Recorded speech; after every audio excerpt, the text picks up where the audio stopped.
బట్టలు సర్దుకుని సిద్ధంగా ఉండు మామ్. పెళ్ళయ్యాక నువ్వెవరో దశరథ రామయ్యకి తెలియాలి.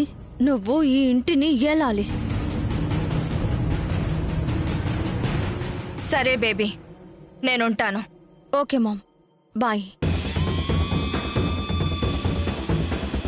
దశరథ రామరాజు, మా అమ్మకు ఇంత అవమానం చేశావు కదా, నీకు అంతకు అంత అవమానం మా అమ్మ కళ్ళ ముందు జరిగేలా చేస్తాను.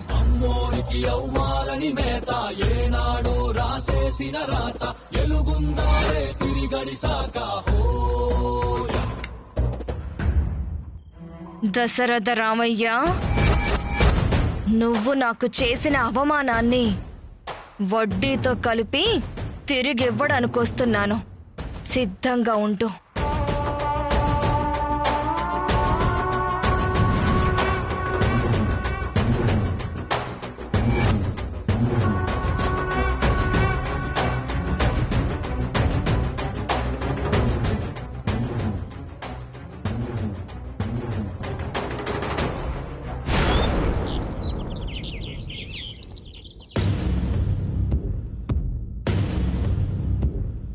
ఏంటయ్యా నువ్వనేది? అవును సార్, కరెక్ట్ ఇన్ఫర్మేషన్. అన్ని రకాలుగా ఎంక్వైరీ చేసి కన్ఫర్మేషన్ వచ్చాకే మీకు చెప్తున్నాను. ఇదేంటయ్యా, ఏదేదో ఊహిస్తే ఇలా జరిగింది? ఇంతకీ మన సమస్య పరిష్కారమైనట్ట లేక ఇంకా పెద్దదైనట్ట? సార్, అసలు ఏం జరిగిందంటే, ఇదంతా ఫోన్లో వద్దయ్యా. అసలే ఫోన్ ట్యాపింగ్లు ఎక్కువయ్యాయి. మ్యాటర్ లీక్ అయిందంటే ఉన్న పోస్ట్ కూడా ఊడిపోతుంది. వెంటనే బయలుదేరి గెస్ట్ హౌస్కి వచ్చాయి. సరే సార్. డ్రైవర్, కార్ పోనీ.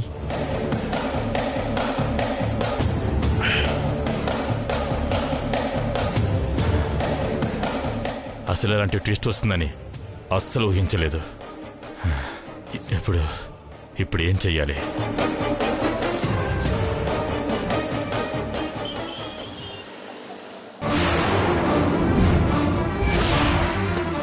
వాట్? వైదేహి దశరథ రామయ్య కోడలా?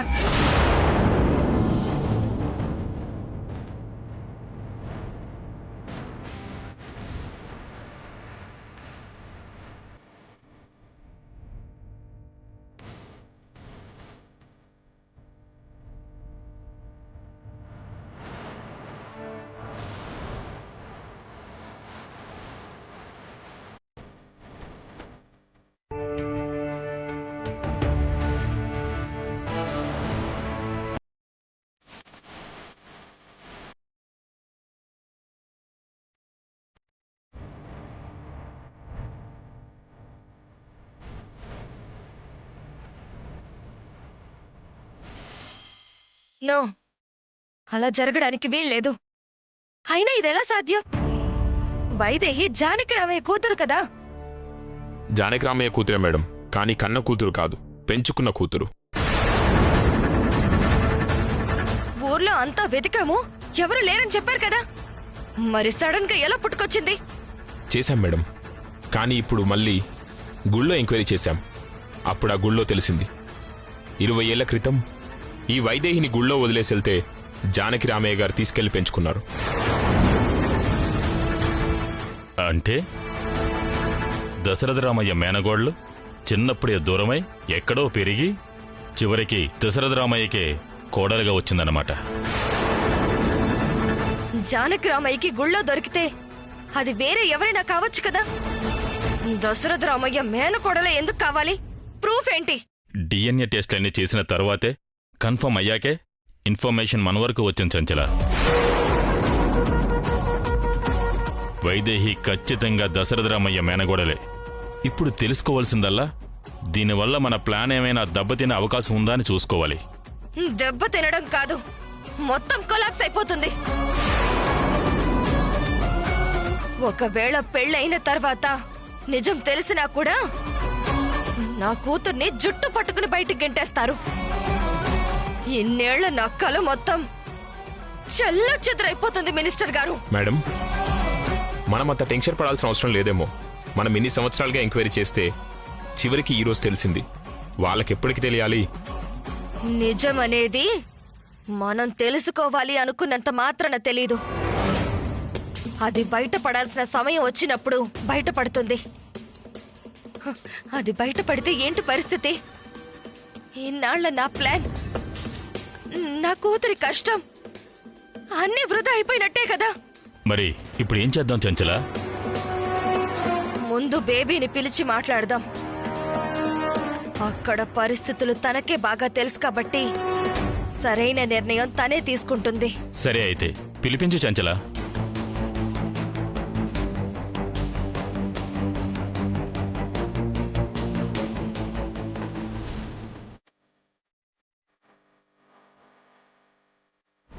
నవమాసాలతోనే పెంచిన కొడుకే మాట వినను అని ఖచ్చితంగా చెప్తుంటే ఇక నేను బ్రతికి ఏం ప్రయోజనం?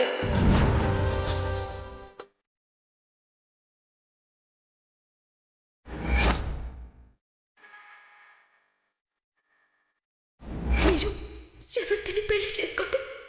తమాషాగా ఉందా? చేసుకోకపోతే నా మీద ఉంటే. వైదేహి అలా మాట్లాడడంలో తప్పేం లేదు. ఎందుకంటే నన్ను బ్లాక్మెయిల్ చేసినట్టే వైదేహిని కూడా ఎమోషనల్ బ్లాక్మెయిల్ చేసుండొచ్చు. అందుకే తప్పనిసరి పరిస్థితిలో నన్నొప్పించుంటుంది. అంతేగాని మనస్ఫూర్తిగా కాదు కదా. అందుకే ఎలాగైనా ఈ పెళ్లి ఆపాలి. వైదేహికి సంబంధం ఉండకూడదు. అలాగే మళ్ళీ అమ్మ ఎలాంటి పిచ్చి పిచ్చి నిర్ణయాలు తీసుకోకూడదు. కానీ పెళ్లి మాత్రం ఆగిపోవాలి. ఏదో ఒకటి చేయాలి. పెళ్లికి ఒప్పుకున్నారు అని చెప్తున్నారు. నిజంగానే ఒప్పుకున్నారా? లేక అత్తయ్య ఏదో ఎమోషనల్ బ్లాక్మెయిల్ చేసింది కాబట్టి ఒప్పుకున్నట్టే ఒప్పుకొని మళ్ళీ ప్లేట్ పెరాయిస్తారా? అసలు వైదేహి ఒప్పించిందంటేనే ఏదో తేడా కొడుతోంది. నిజం చెప్పక్క, నువ్వు మనస్ఫూర్తిగా బావని పెళ్లికి ఒప్పించావా?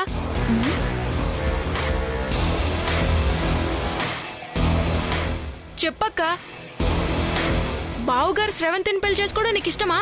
ఇష్టమని ఎలా చెప్పగలనరా? మరెందుకక్క అంతలా బావను బతిమలాడి ఒప్పించావే?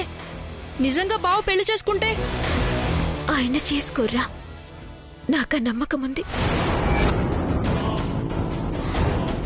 ఆ నమ్మకం ఏంటంటే ఈ పెళ్లి ఎలా ఆపాలా అని ఇక్కడ నేను ఆలోచిస్తున్నట్టే అక్కడ ఆయన కూడా ఆలోచిస్తుంటారు. అమ్మ వైదేహి, పైకి ఒప్పిస్తానని చెప్పి లోపల ఎంత నాటకం ఆడుతున్నావే. ఏది ఏమైనా ఈ పెళ్లి మాత్రం జరగనివ్వను తమ్ముడు. ఏదో ఒకటి చేసి ఆపేస్తాను. అక్క, నువ్వంటే చేసేస్తావక్క, నాకా నమ్మకం ఉంది. నువ్వని మాత్రం తెలియకూడదు, పెళ్లి ఆగిపోవాలి. అయితే ఈ పెళ్లి జరిగేలా ఏదో ఒకటి చెయ్యాలి. మళ్ళీ వైదేహికి ఇలాంటి ఆలోచన రాకుండా నా విషయంలో ఆలోచించడానికి భయపడేలా ఏదో ఒకటి ప్లాన్ చేయాలి.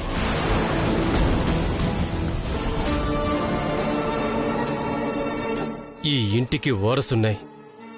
ఆస్తిని చేజిక్కించుకుని ఊర్మిళ్ళని నా రాణిని చేసుకుని ఈ రాజ్యం ఏలాలనుకున్నాను.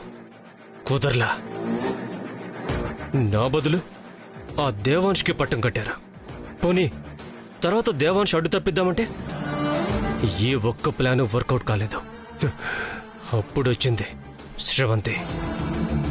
చీకట్లు కమ్ముకుంటున్న నా జీవితంలోకి ఒక వెలుతుల్లా. ఈ ఇంటి మేనకోడలుగా సగం ఆస్తి తన సొంతం కాబట్టి నేను శ్రవంతిని పెళ్లి చేసుకుంటే ఆ ఆస్తంతా నాదవుతుందని ఆశపడితే శ్రవంతిని కూడా ఆ దేవాంశ్ గాడికిచ్చి మళ్లీ పెళ్లి చేస్తున్నారు. నో, అలా జరగడానికి వీల్లేదు. జరగనివ్వను. ఈ పెళ్లిని ఆపగలిగే ఆయుధం నా దగ్గరుంది కదా.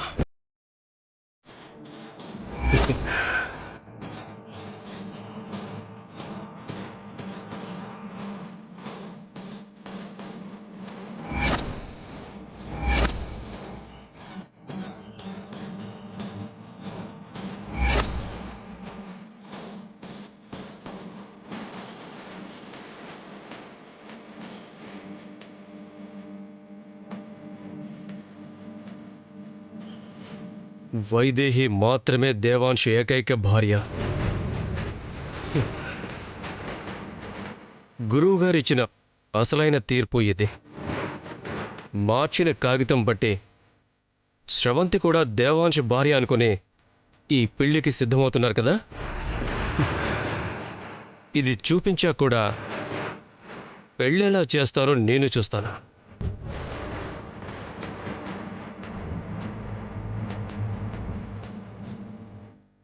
అరే వాలే, నీకు నిజంగా బుద్ధి లేదురా. ఊర్మిళ చెప్పింది 100% కరెక్ట్. నీకు ఆవేశం తప్ప ఆలోచన అస్సలు లేదు. ఇప్పుడు ఈ పెళ్లి ఆపేవే అనుకో, నీకొచ్చేదేంటి? పెళ్లి మాత్రమే ఆగుతుంది, కానీ ఆస్తి స్రవంతికి దక్కదు కదా. ముందు ఆస్తి స్రవంతి పేరున రాయాలి. తర్వాత గురువుగారు రాసిన ఈ కాగితాన్ని అడ్డం పెట్టుకొని శ్రవంతిని లొంగ తీసుకోవాలి. ఇది నా చేతిలో ఉన్నంత వరకు శ్రవంతి నా గుప్పెట్లోనే.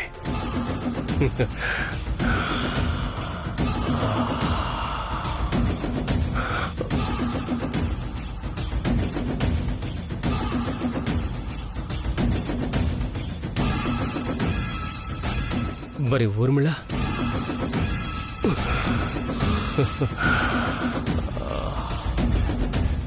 ఊర్మిళ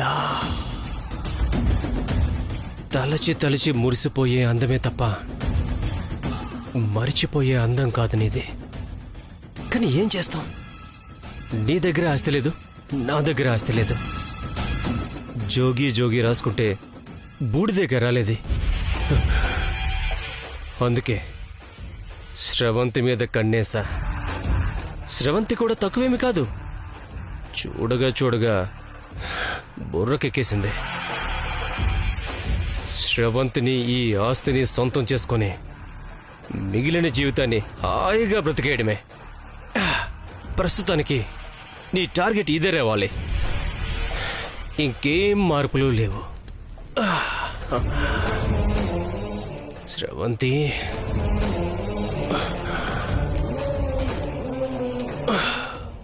శ్రవంతి.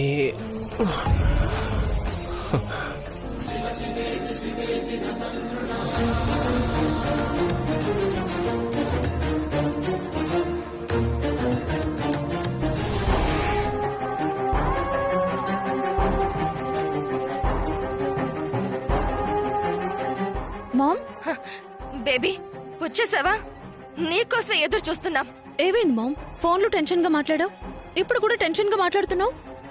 బేబీ, దశరథ రామయ్య మేనకోడలు ఎవరో తెలిసింది. అవునా? ఎవరు మామ్? వైదేహి.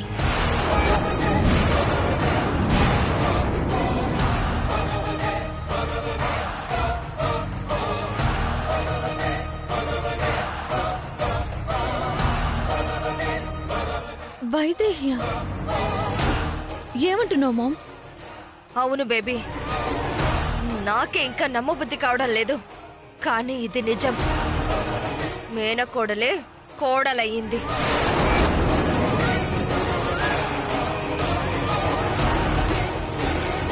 నో మామ్, ఇది మాత్రం జరగడానికి వీల్లేదు. ఈ పాటికే ఈ పెళ్లిని ఎలా ఆపాలని ఆలోచిస్తుంది. అదేంటి బేబీ, వైదేహినే పెళ్లి కొప్పించిందన్నావు కదా. అది అందరి ముందు ఆడిన నాటకం. లోపల వేరే ప్లాన్ ఉంది. ఈ పెళ్లి ఎలా ఆపాలని పథకాలు వేస్తుంది. ఎట్టి పరిస్థితుల్లోనూ అది మేనకోడలని తెలియకూడదు. తెలియకూడదనే మేము అనుకుంటున్నాం, కానీ తెలిస్తే ఏంటి పరిస్థితి? తెలిస్తే ఇంకేం లేదు అంకుల్, మన పని అయిపోయినట్టే. అందుకే నేను ఒక నిర్ణయానికి వచ్చాను.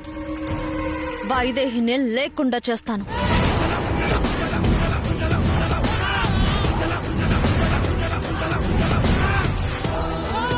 మేనకొడలన్న సంగతి ఎవ్వరికి తెలియదు. నాకు సవతి పోరుండదు. ఏంటమ్మా, ఏదైనా సమస్య ఉంటే ఎలా పరిష్కరించాలో ఆలోచించాలి గాని మనిషినే పైకి పంపించేస్తానంటే ఎలా? అసలే ఎలక్షన్ల దగ్గరకు వస్తున్నాయి. నేను ఎలాంటి రిస్క్ తీసుకోను. మిమ్మల్ని ఎవరు రిస్క్ తీసుకోమంటున్నారు అంకుల్? మీరు అలా చూస్తూ ఉండండి చాలు. జరగాల్సింది నేను జరిపిస్తాను. ఆ వైదేహిని పైకి పంపించడానికి నేను డిసైడ్ అయిపోయాను.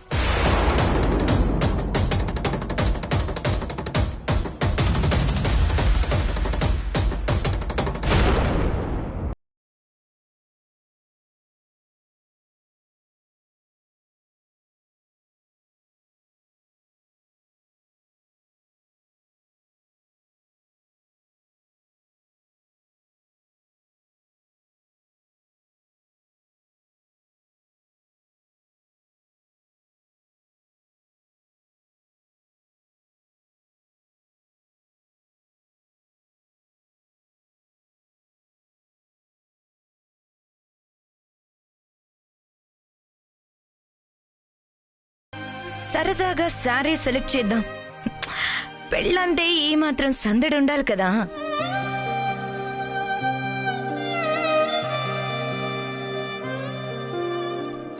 శ్రవంతి, నువ్వు పిలు. ఎంతైనా దగ్గరుండి పెళ్లి చేస్తుంది కదా, సంతోషంగా పిలువు.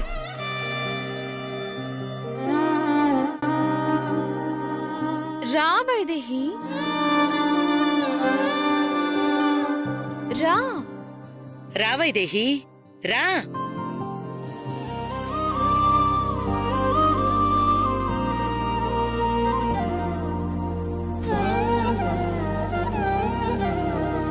చెప్పండి. రా, కూర్చో. రా వైదేహి, రా. మొహమాట పడతావేంటి? కూర్చో.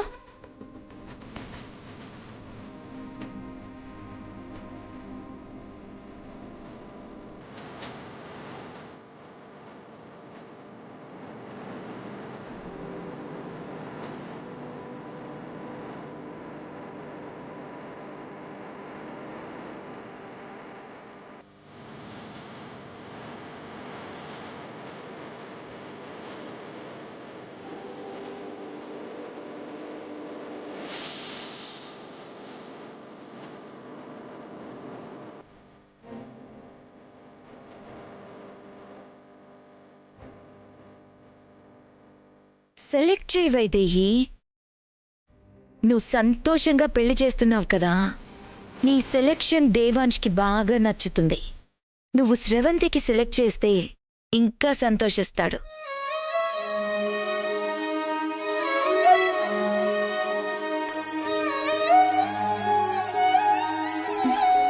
చెయ్యి.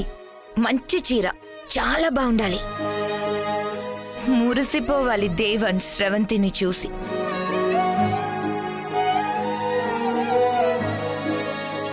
చెయ్యి వైదేహి, మంచి శారీ సెలెక్ట్ చెయ్యి. నీ సెలెక్షన్ చాలా బాగుంటుంది.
చిచి